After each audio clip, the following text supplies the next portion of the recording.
ECG recording လုပ်တဲ့အခါမှာလိုအပ်တဲ့အချက်လက်တွေနဲ့တကယ်လို့ record ရလာခဲ့ရင်ဘယ်လို report လုပ်ရမလဲဆိုတာကိုတင်ပြသွားမှာဖြစ်ပါတယ်။အရင်ဆုံးတော့ ECG ဆွဲမယ်ဆိုရင်တော့ပစ္စည်းတွေအရင်စုရမှာဖြစ်ပါတယ်။ ECG set လိုမှာဖြစ်ပါတယ်။ ECG set ကကိုရောက်နေတဲ့ဆေးကန်ဆေးရုံပေါ်မှာမူတည်ပြီးတော့ set အမျိုးအစားကွာမှာဖြစ်ပါတယ်။ဒါကြောင့်ကိုက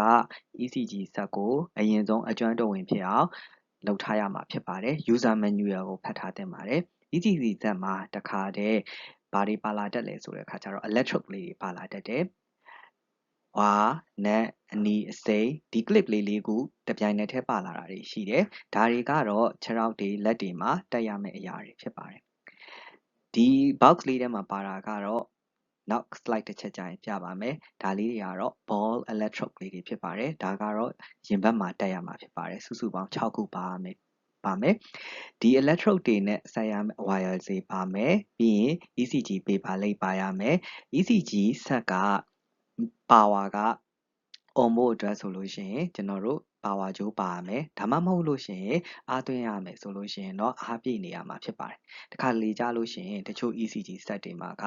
ဒီလို electrode တွေပါမလာပါဘူး။ဒါဆိုလို့ရှိရင် adhesive electrode တွေစုစုပေါင်း10ခုလိုအပ်မှာဖြစ်ပါတယ်။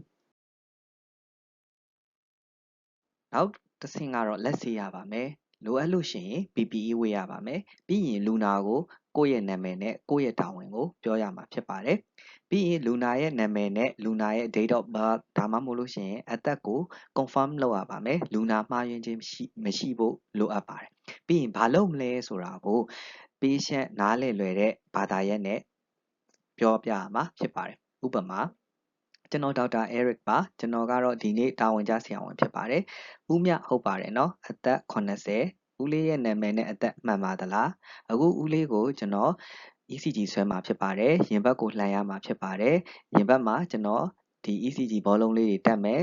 ခြေထောက်တွေလက်တွေမှာ ECG clicks လေးတွေတက်ပြီးလို့ရှိရင် ECG set ကိုဆွဲမှာဖြစ်ပါတယ်။ဘာကြောင့် ECG ဆွဲရတယ်လဲဆိုတဲ့အခါကျတော့ဦးလေးကရင်ဘတ်အောင့်နေတာဖြစ်တဲ့အတွက်ကြောင့်နှလုံးကြောင့်ဖြစ်တဲ့နှလုံးသွေးကြောခြင်းနဲ့နှလုံးသွေးကြောပိတ်တယ်လို့ယူဆသည့်အတွက်ကြောင့်ဆွဲရခြင်းဖြစ်ပါတယ်။ဒီလိုမျိုးစတင်ပြီးတော့မိတ်ဆက်ရမှာဖြစ်ပါတယ်။လူနာကိုသဘောတူမတူမေးမြန်းပြီးတော့လူနာကသဘောတူပြီဆိုရင်တော့ကျွန်တော်တို့က ECG ဆွဲမဲ့နေရာတွေဖြစ်တဲ့လူနာရဲ့ရင်ဘတ်နဲ့ limbs တွေကိုကျွန်တော်တို့ expose လုပ်ရမှာဖြစ်ပါတယ်။ပြီးရင် ideal position ကတော့ examination couch ပေါ်မှာ45 degree ထားပြီးတော့လူနာကိုလှည့်လျောင်းစေခိုင်းရမှာဖြစ်ပေမဲ့ရရှိတဲ့ခရင်ပေါ်မှာမူတည်ပြီးတော့ပလက်လှန်လိုက်ခိုင်းလဲရပါတယ်။ပြီးရင်လူနာကိုနာနေတဲ့နေရာတွေရှိသလားလို့မေးရမှာဖြစ်ပါတယ်။ဒါကတော့ ECG set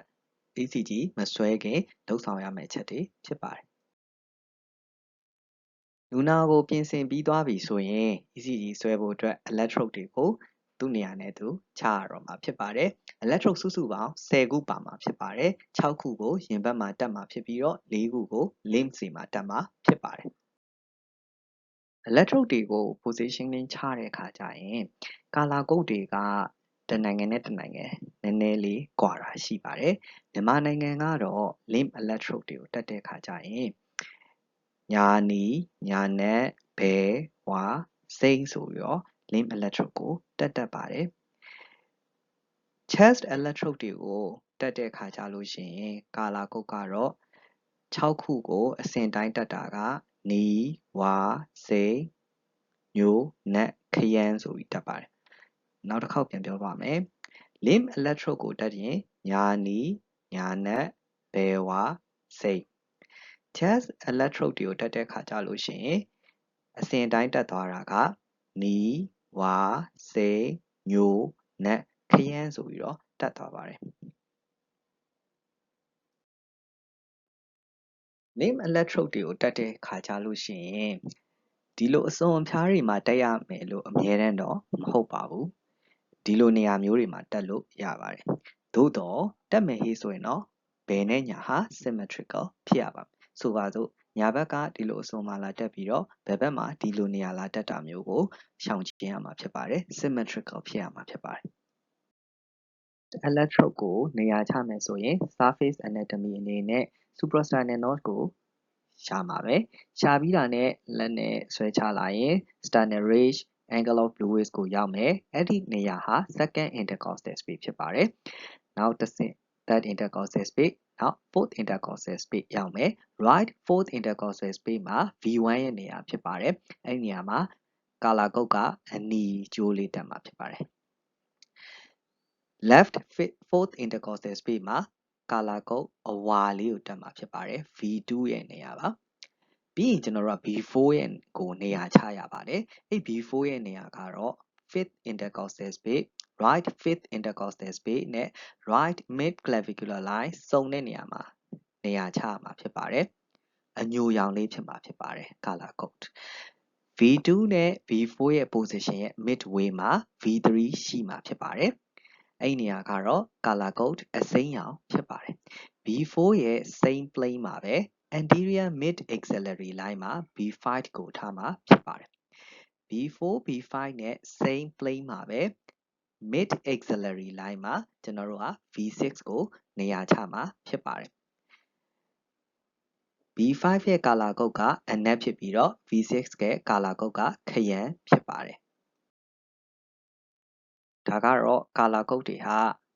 ဒီ American Heart Association နဲ့ International Electrotechnical Commission နဲ့မတူဘူးဆိုတာကိုပြတာဖြစ်ပါတယ်ကျွန်တော်တို့ကတော့ IEC ရဲ့ color code ကိုယူထားတာဖြစ်ပါတယ်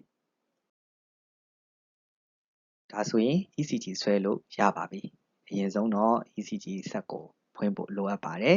ECG ဆက်ကိုပါဝါဖွင့်ပြီးပြီဆိုလို့ရှိရင်တော့ ECG paper ရှိမရှိအရင်ဆုံးတော့စစ်ဆေးရမှာဖြစ်ပါတယ်ပြီးရင် electrode တွေကဒီသတ်မှတ်ထားတဲ့နေရာတွေမှာ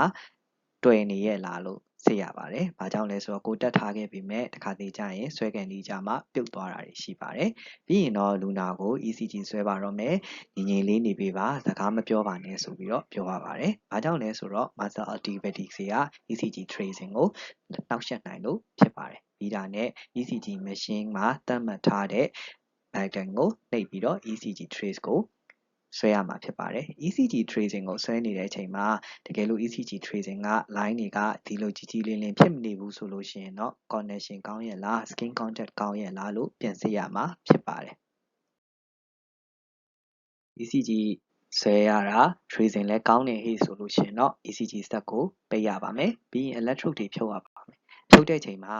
လူနာကိုနည်းနည်းလေးတော့စက်ပြင်းပြင်းဖြစ်မယ်ဆိုတာကိုပြောရမှာဖြစ်ပါတယ်ပြီးရင်တော့ ECG ဆွဲလို့ပြီးပါပြီကျေးဇူးတင်ပါတယ်လို့ပြောပြီးရင်တော့ကိုရထားတဲ့ ECG စာရွက်ပေါ်မှာနာမည်အသက်ပြီးရင် registration number နောက်တစ်ခုကဘာကြောင့် ECG ဆွဲရတယ်ဆိုတဲ့ indication ကိုရေးပေးရပါမယ်ပြီးရင်တော့လက်ဆေးပြီးတာနဲ့ ECG recording procedure စာပြီးဆုံးသွားပါပြီဒါကတော့ ECG စာရွက်တစ်ရက်ကိုနမူနာပြထားတာဖြစ်ပါတယ် ECG စာရွက်ရပြီဆိုရင်ကျွန်တော်ကတော့12 leads ပြည့်ရလားလို့ကျွန်တော်ရေးပါတယ်ပြီးရင် rhythm strip ပါလားလို့ရေးကြည့်ပါတယ် rhythm strip က V1 လည်းဖြစ်နိုင်တယ်ဒါမှမဟုတ် lead 2လည်းဖြစ်နိုင်ပါတယ် ECG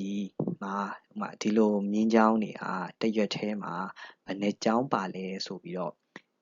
ပြောလို့ရပါတယ်ဥပမာဆိုရင်တချို့ ECG စာရွက်တွေဆိုတစ်ချောင်းပဲပါတယ်ပေါ့နော်ဒါမျိုးဆိုကျွန်တော်တို့1 channel လို့ခေါ်ပါတယ်နှစ်ခုပါတယ်ဆိုရင်2 channel လို့ခေါ်ပါတယ်3 channel 4 channel ဒါဆိုလို့ရှိရင်တော့6ခုပါတယ်6 channel ပေါ့နော်ကျွန်တော်တို့အဲ့လောက်ထိတော့မလိုဘူး4 channel ဆိုလို့ရှိရင်ကျွန်တော်တို့ကဒါအများဆုံးကျွန်တော်တို့ဖတ်တယ်ပေါ့နော်2 channel 3 channel ဆိုရင်လည်းအဆင်ပြေတယ်1 channel ဆိုရင်တော့စာရွက်ကအရှည်ကြီးဖြစ်ပါမယ်စာရွက်ရပြီဆိုရင်ကျွန်တော်တို့ကဘာကိုကြည့်လဲဆိုလို့ရှိရင်ဒါကတော့ ECG paper speed ကိုကြည့်တာဖြစ်ပါတယ်ဒါကတော့ standard ဖြစ်ပါတယ်ဒီမှာဒါတွေကို check ကပါတယ် ECG ရဲ့ paper speed တွေ standard တွေကတော့နောက်မှာဆက်လက်ပြောပြမှာဖြစ်ပါတယ်ဒီ ECG တွေကို comment လုပ်ကြည့်မယ်ဆိုလို့ရှိရင်ဒါဆိုရင်ကျွန်တော်တို့က ECG ကိုစ